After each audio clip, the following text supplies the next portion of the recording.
Kalau mudah-mudahan kalangan habaib menonton tayangannya Ki Musleh, wah, ini ya mudah-mudahan bersatu kembali ini. Ya FPI udah bubar ya.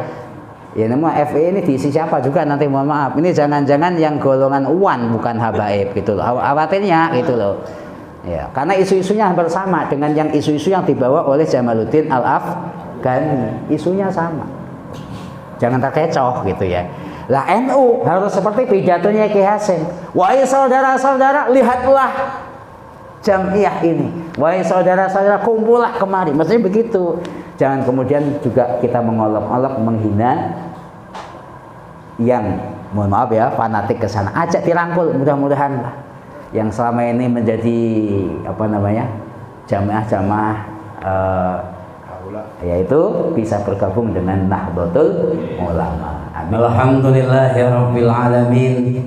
Wassalatu wassalamu ala asyrafil anbiya'i wal mursalin. Sayyidina wa maulana Muhammadin wa ala alihi wa ashabihi ajma'in, amma ba'du. Hubungan habaib dengan Nahdlatul Ulama.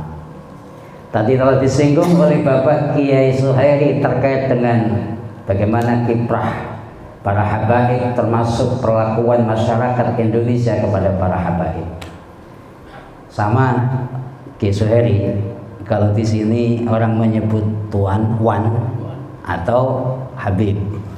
Kalau di daerah saya panggilannya bukan habib, panggilannya sayyid. Kalau di Cirebon panggilannya ayib atau syarif. Ya kalau yang hidungnya mancung hitam ya, tapi nggak ada kejelasan nasabnya ya disebut wan.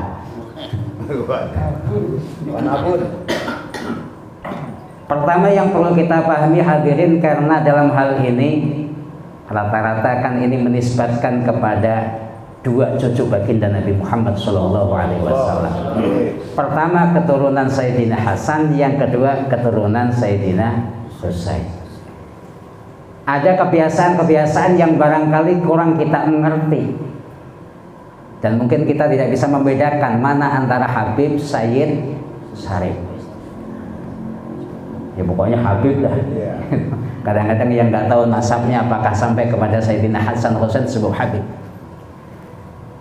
Ada kebiasaan di karangan para pecinta Rasulullah dan keluarga Rasulullah. Pertama, kalau menyebut keturunannya Sayyidina Husain disebut dengan Syarif. Oh ya. Makanya kalau di Cirebon wajar orang Cirebon menyebut ayib Syarif. Sebab apa? Rata-rata Cirebon itu keturunannya Syarif Hidayatullah. Syarif Hidayatullah berarti keturunannya Sayyidina Husain. Kalau keturunannya Sayyidina Hasan, orang menyebut Sayyid. Ceritanya mestinya begitu. Lah belakangan ini kemudian entah karena pengaruh dari Betawi ke Jawa dan lain sebagainya, di Jawa pun sekarang juga nyebutnya nggak Sayyid lagi, nggak Syarif lagi, tetapi disebut Habib. Ini kalau mau tahu duduk soalnya mana yang disebut Syarif, Sayyid atau Habib. Yang paling utama hadirin yang dimuliakan oleh Allah, sebetulnya persoalan hubungan habaib dengan umat Islam itu ijma sukuti di kalangan ulama. Tidak pernah mempersoalkan itu, rasa mahabbah, rasa mawaddah kepada keluarga-keluarga Nabi sampai abad ke-19 tidak ada pernah yang mempersoalkan. Karena ada dalilnya, ada dalilnya. Dalam Al-Quran dinyatakan, A'udzu billahi minasyaitonir rajim. Kan ini ceramah. Qul ma ajran illal mawaddata fil qurba. Allah. Ini Al-Quran. Dasar kita itu cinta kepada zuriyah Rasulullah adalah Al-Quran.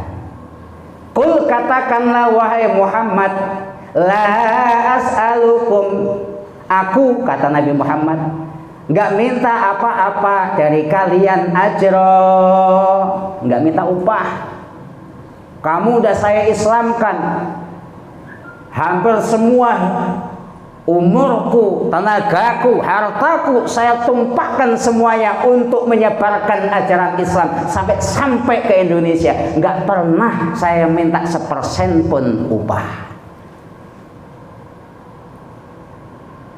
Kan nggak ada ceritanya Habib dulu itu minta upah, ya boro-boro minta upah. Nggak ada yang kenal nih Habib atau siapa kan gitu Pak ya. Ya kalau sekarang kan lain, datang dari mobil dari keprokin, tak. Udah begitu duduk paling depan, pulang amplopnya paling tebal. Kalau dulu enggak. La as'alukum alaihi ajran illal mawaddata fil qurba. Terkecuali yang saya minta, kata Rasulullah, al mawaddata fil qurba, cinta kepada kerabat-kerabatku. Ya persoalan ini nanti yang menafsirkan macam-macam. Oh, al mawaddata fil qurba itu adalah kerabat-kerabat kita, kerabat-kerabat sesama kita. Ya mafhum muwafaqahnya, ya kalau kerabat kamu aja suruh cinta, apalagi kerabatnya Rasulullah. Maka orang Ahlus Sunnah wal Jamaah dari dulu tidak pernah mempersoalkan tentang kedudukan habaib yang berada di tenggaran atas. Hadis Nabi juga ada. An Abi Hurairah radhiyallahu anhu qala Rasulullah Muhammad sallallahu alaihi wasallam, ma bala aqwamun yu'zuni min nasabi wa dhabi rahimi illa man adhani wa nasabi wa dhabi rahimi faqad adhani wa man adhani faqad adhallah. Ini hadis Abu Hurairah sahih. Ma balu aqwamun, tidak ada kondisi kaum-kaum yu'zuni yang menyakiti diriku min nasabi.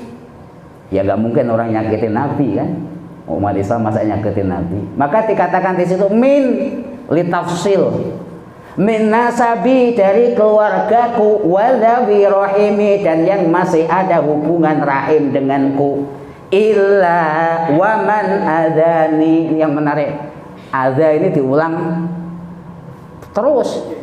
Padahal kalau istisna itu udah namanya litahsis kan gitu ya. Kalau ngaji istisna itu maknanya kan litahsis. Udah tahsis pakai ma sama illa, yu'zu ini diulang-ulang sampai 4 kali.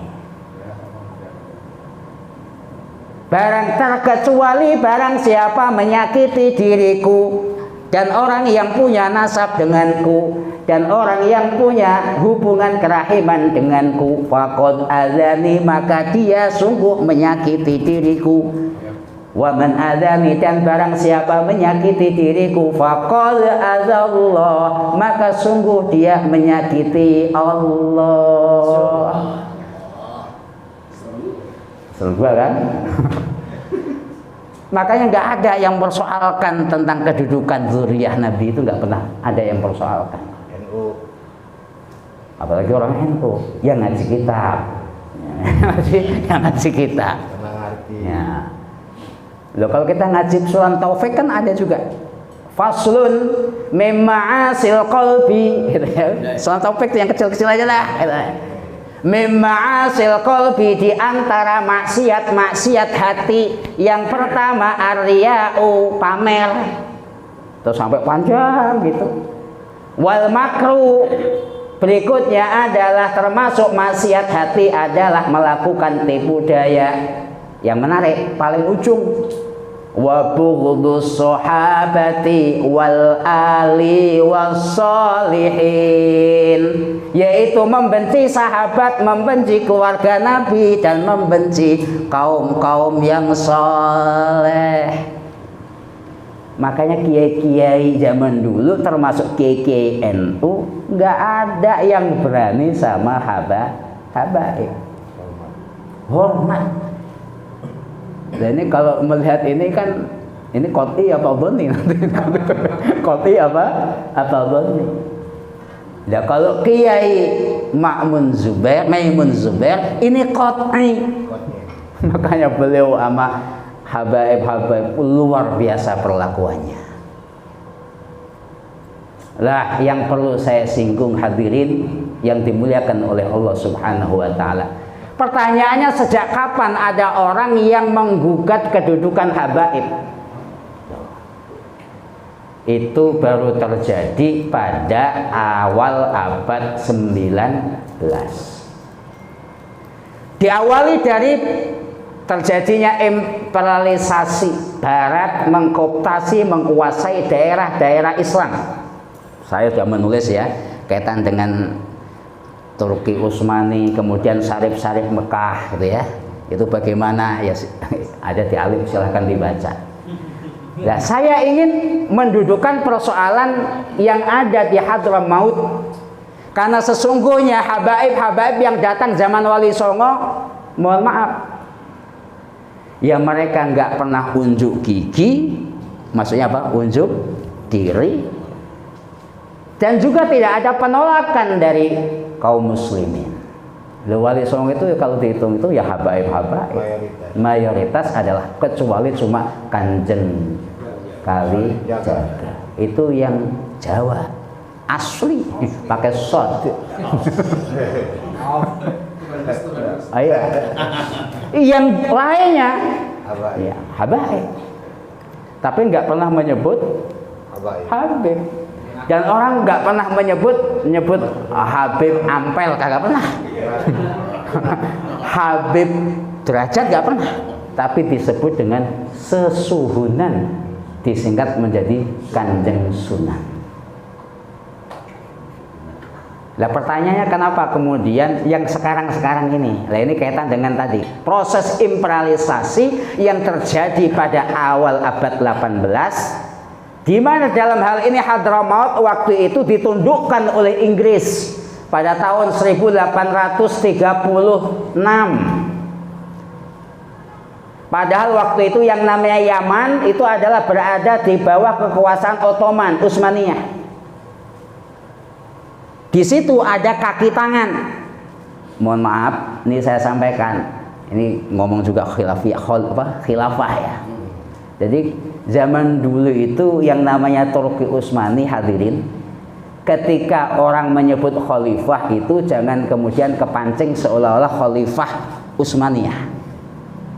Orang sini kalau menyebut Syarif Mekah itu juga khalifah.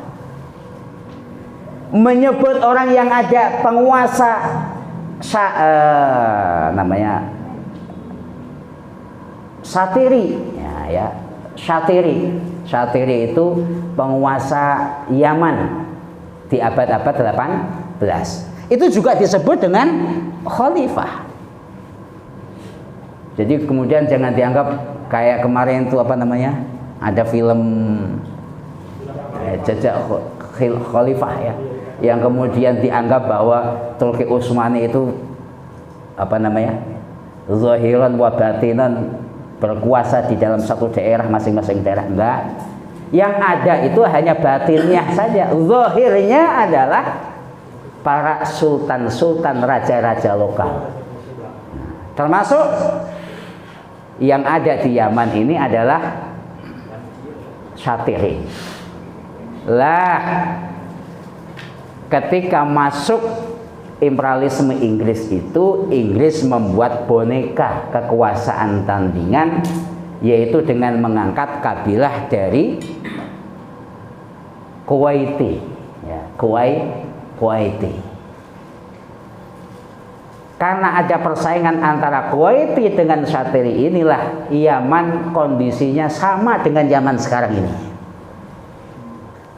Konflik berkepanjangan, maka mereka nggak pada betah, pada migrasi datang ke Indonesia. Ini yang disebut gelombang migrasi Hadramaut Habaib yang kedua. Yang unjuk gigi menggunakan Habib, unjuk gigi menggunakan Sayyid, unjuk gigi menggunakan Syarif. Yang sebelumnya nggak make.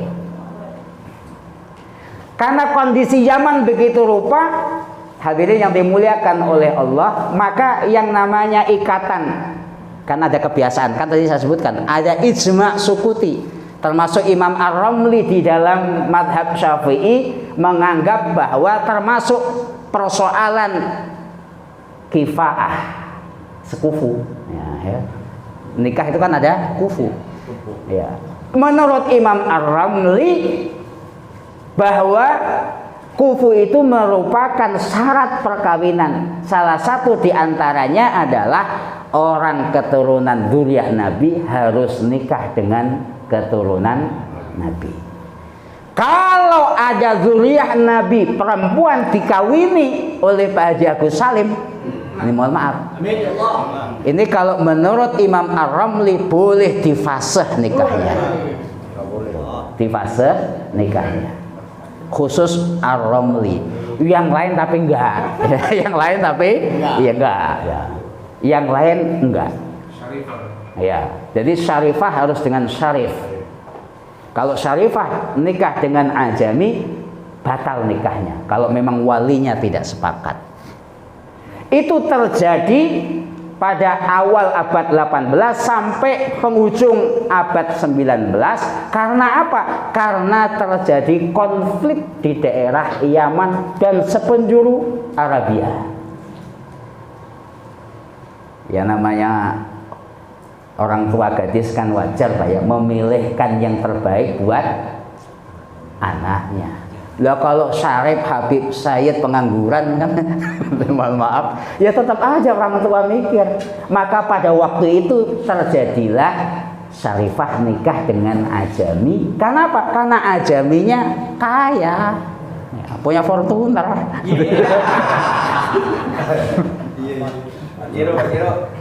Lah, karena itulah hadirin yang dimuliakan oleh Allah. Kalau Bapak kenal namanya As-Sayyid Abdurrahman Ba'alawi, pengarang kitab Bughyatul Mustarsyidin. Itu ulama abad 19 yang pertama kali bersuara untuk menguatkan kembali pendapatnya Ar-Ramli bahwa syarifah harus nikah dengan syarif, bagian dari sekufu. Kalau enggak begitu maka nikahnya dianggap batal. Di Indonesia ada juga yang punya pandangan begitu, namanya Mufti Betawi Sayyid Usman. Sayyid Usman. Nah, yang menarik dari Sayyid Usman hadirin yang dimuliakan oleh Allah, Sayyid Usman berkomentar tentang persoalan ini terkait pandangannya Muhammad Abduh dan Rashid Ridho.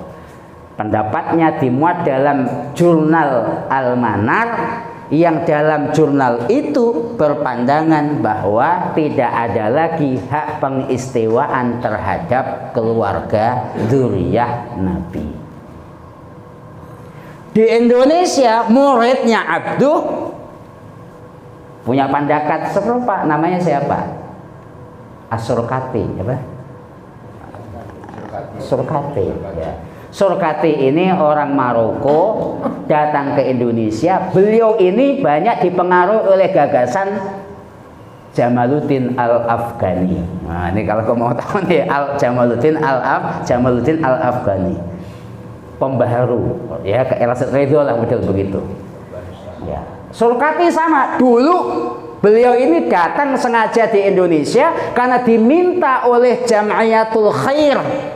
Karena Jamiatul Khair waktu itu memiliki travel haji KBH lah kira-kira begitu.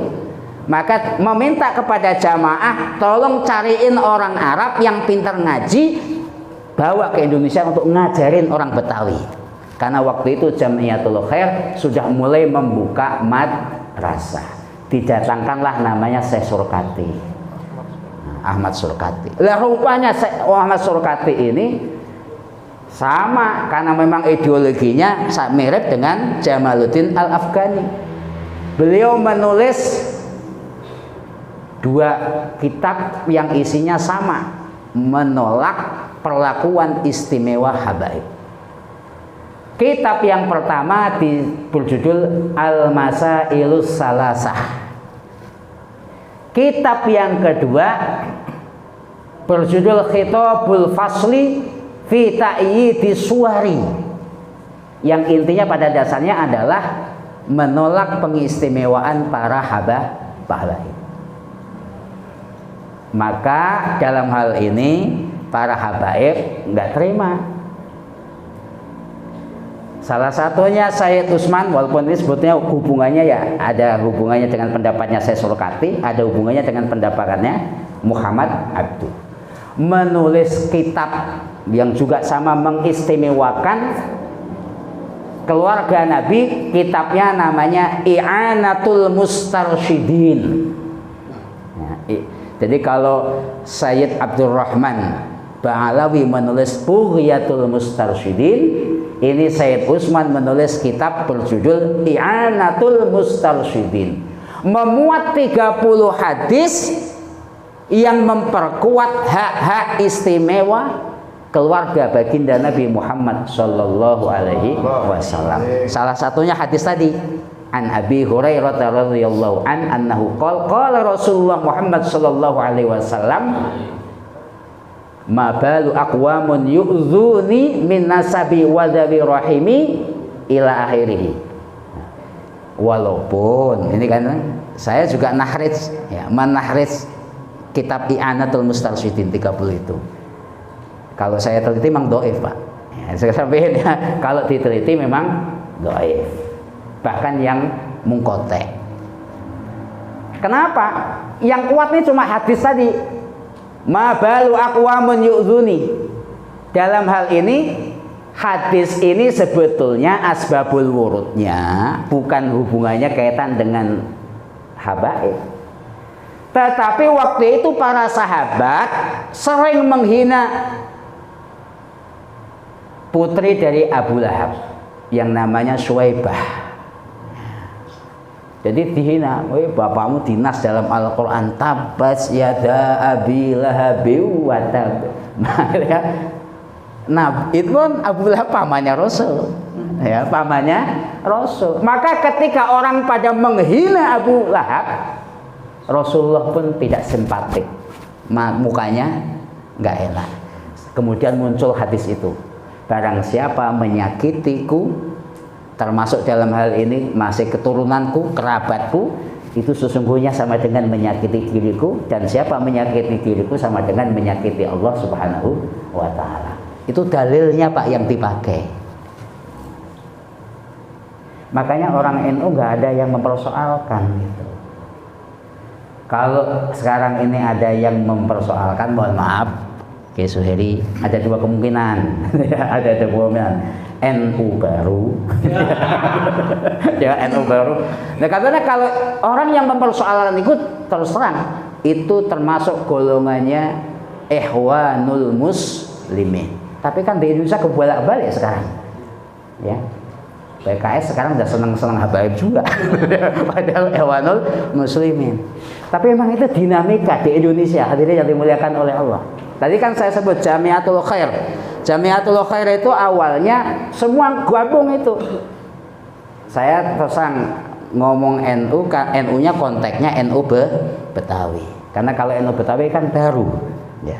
Nggak bicara NU di Jawa Timur. Kalau ngomong NU Jakarta Barat kan bapaknya beliau yang mulai memperkarsai.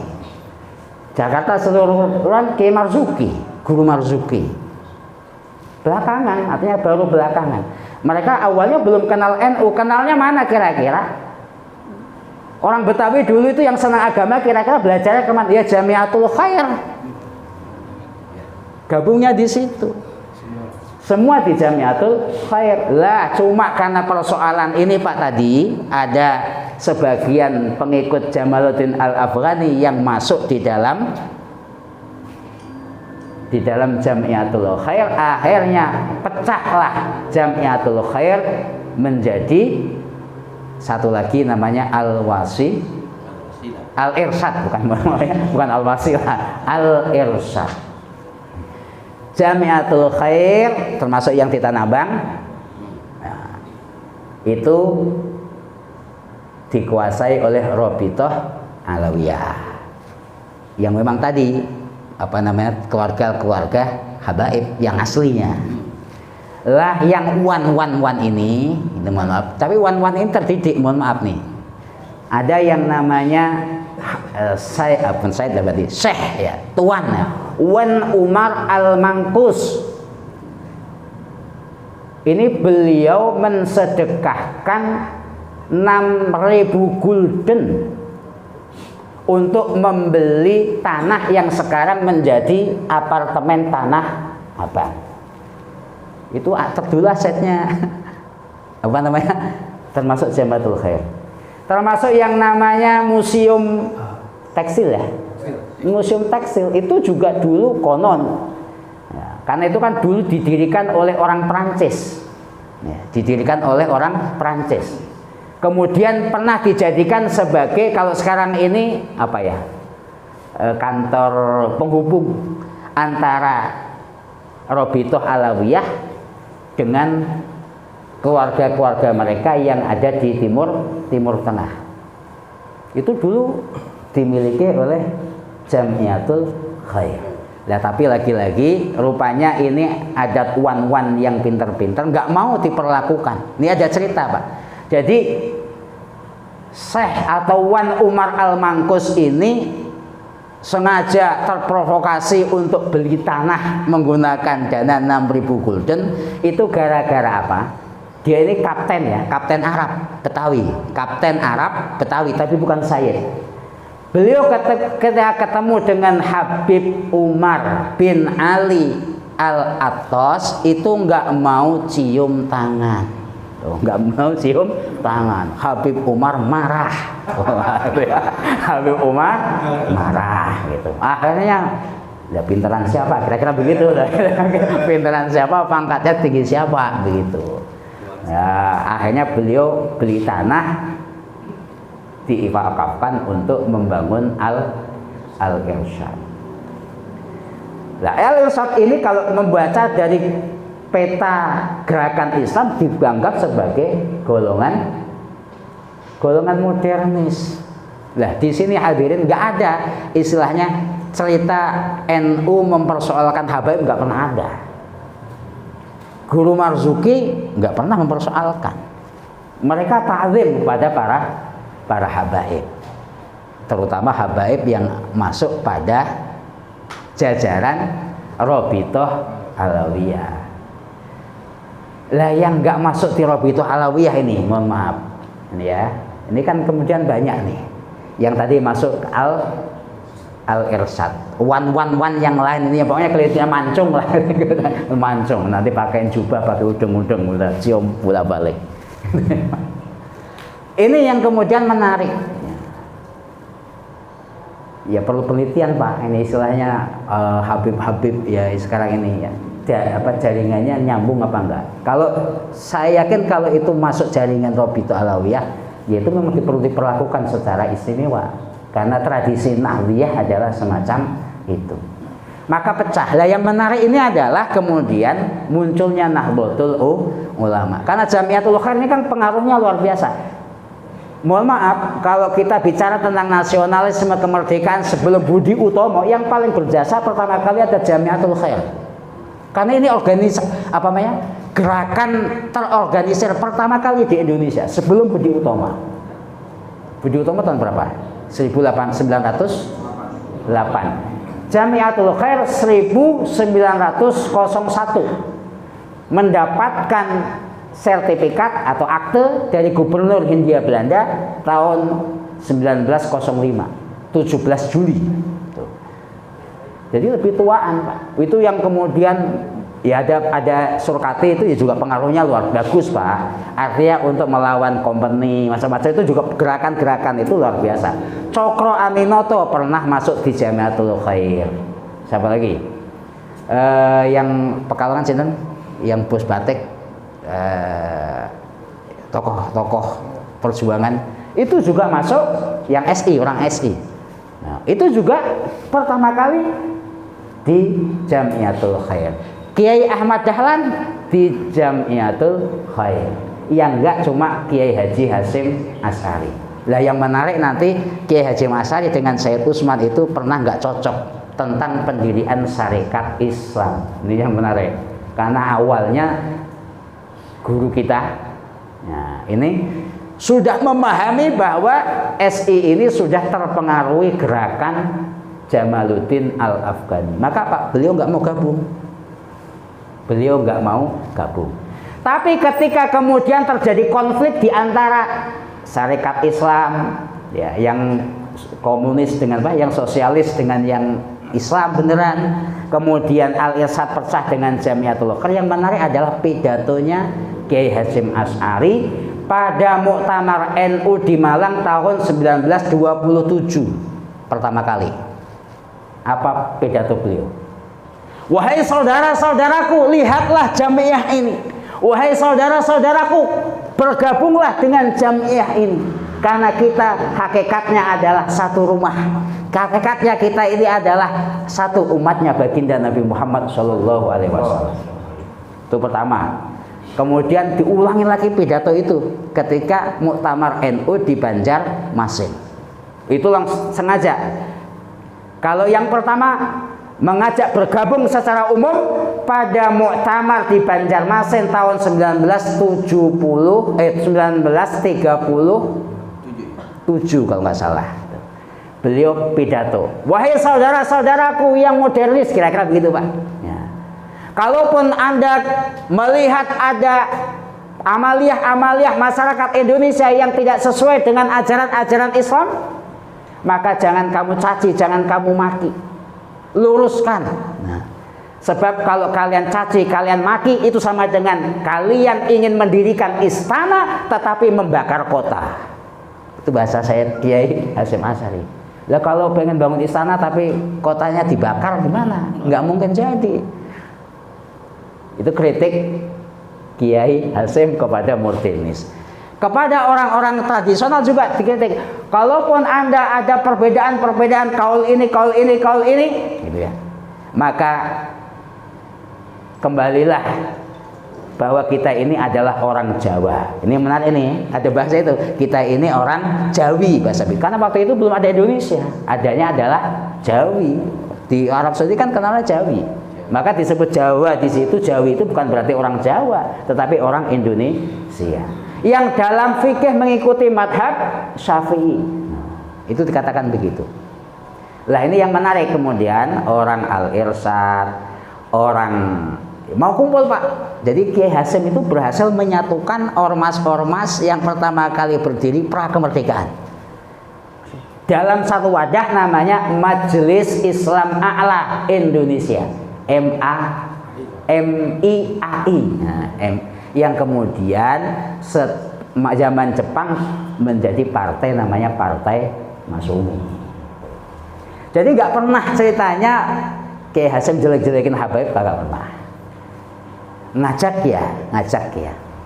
Nah, cuma ini kan kadang-kadang mohon maaf ya sama kan, karena Habaib ini mendapatkan biasa diperlakukan istimewa, tetapi dalam kelanjutannya gerakan Islam justru yang megang kendali adalah orang-orang NU. Dulu santrinya Habaib tuh Kiai Marzuki, Kiai Gaus itu ya.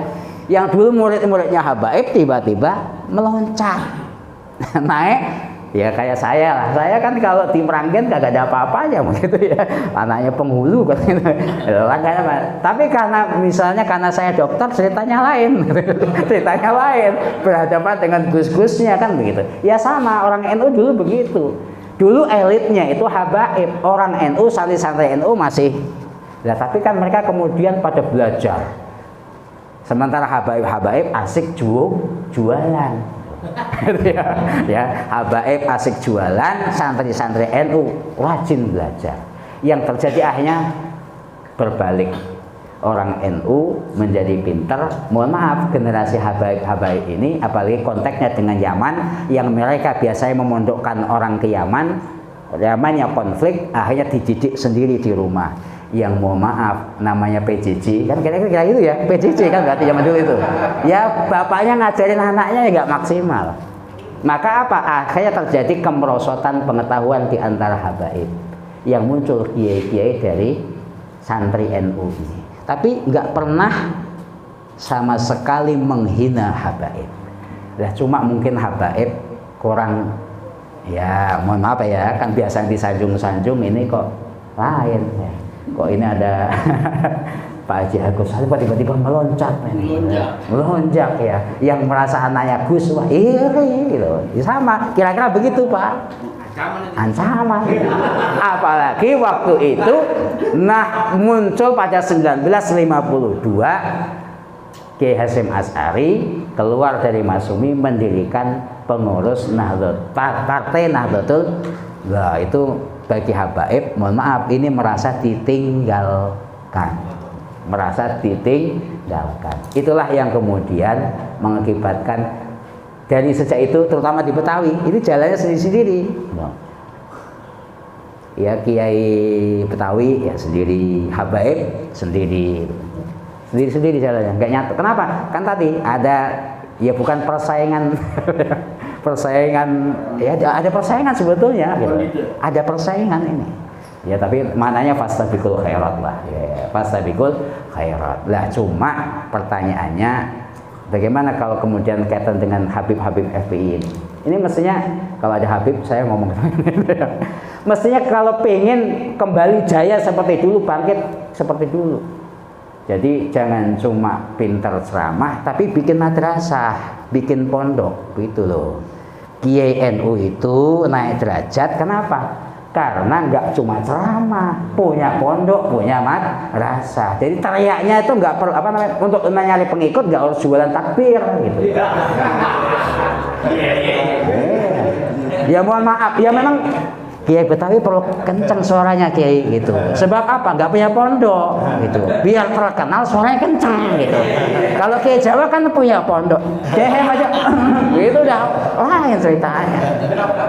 Nah kalau Betawi mah harus kencang gitu. Lah santrinya jauh-jauh gitu. Lah kalau Kiai Jawa kan santrinya di depan. Gitu udah lain. Ya barangkali itu dulu yang saya sampaikan, mudah-mudahan bermanfaat. Dengan Syed Usman tadi yang ada benturan. Oh ya. Tanya jawab.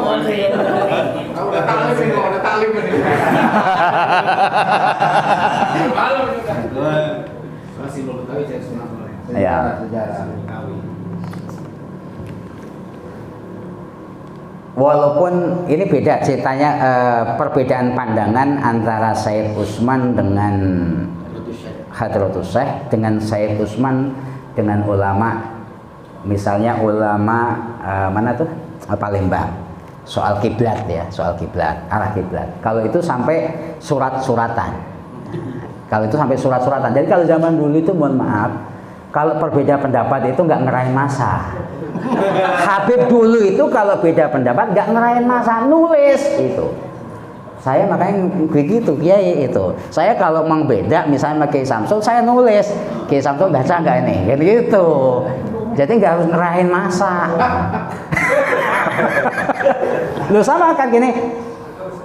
Al-Irsyad dengan Jamiatul Khair itu luar biasa intriknya. Sampai-sampai di dalam ADRT Al-Irsyad dinyatakan ya haram hukumnya Sayyid masuk anggota Al-Irsyad. Sampai begitu. Tapi kan nggak pernah mengerahin masa. Hanya tadi mual ya surat-suratan.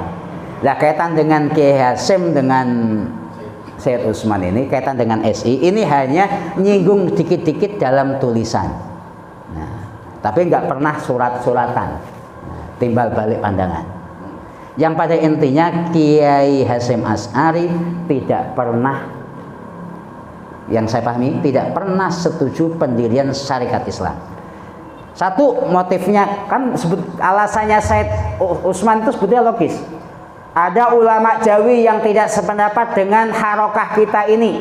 Padahal harokah ini kan adalah musyarakah, gitu ya. Asalnya musyarakah untuk membangkitkan kembali perekonomian. Melawan apa? Melawan company dan Cina. Itu saya begitu memang ya. Company dan Cina, karena waktu itu Belanda dengan Cina ini ya selalu kong kaling kong untuk mengembangkan bisnis. Sementara pengusaha-pengusaha Jawa, pengusaha pesantren ini sengaja ditekan. Tapi Kiai Hasyim itu membacanya bukan itu. Membacanya apa? Gerakan modernisasi yang ada di kelompok Syarikat Islam. Jadi sebetulnya yang tidak disetujui oleh Kiai Hasyim itu gagasan tadi ya, misalnya ya, termasuk di dalam SI itu banyak orang-orang yang tidak menghormati para habaib. Antara itu, maka tidak sependapat antara Said Utsman dengan Kiai Haji Hasyim Asy'ari. Begitu Kiai. Cukup. Terima kasih ya, mudah-mudahan ini bermanfaat buat kita semua. Ini kalau mudah-mudahan kalangan habaib menonton tayangannya Kiai Musleh wah, ini ya mudah-mudahan bersatu kembali ini ya. FPI udah bubar ya. Ya ini mah FPI ini diisi siapa juga nanti, mohon maaf. Ini jangan-jangan yang golongan uwan bukan habaib gitu loh. Khawatirnya gitu loh. Ya, karena isu-isunya hampir sama dengan yang isu-isu yang dibawa oleh Jamaluddin Al-Afghani. Isunya sama. Jangan terkecoh gitu ya. Lah NU harus seperti pidatonya Kiai Hasyim. Wahai saudara-saudara, lihatlah jamiah ini. Wahai saudara-saudara, kumpullah kemari. Maksudnya begitu. Jangan kemudian juga kita mengolok-olok, menghina yang, mohon maaf ya, fanatik ke sana. Ajak dirangkul, mudah-mudahan lah yang selama ini menjadi apa namanya, jamaah-jamaah yaitu bisa bergabung dengan Nahdlatul Ulama. Amin ya rabbal alamin. Terima kasih, mudah-mudahan ini bermanfaat. Wallahul muwaffiq ila aqwamit thoriq. Assalamualaikum warahmatullahi wabarakatuh. Waalaikumsalam.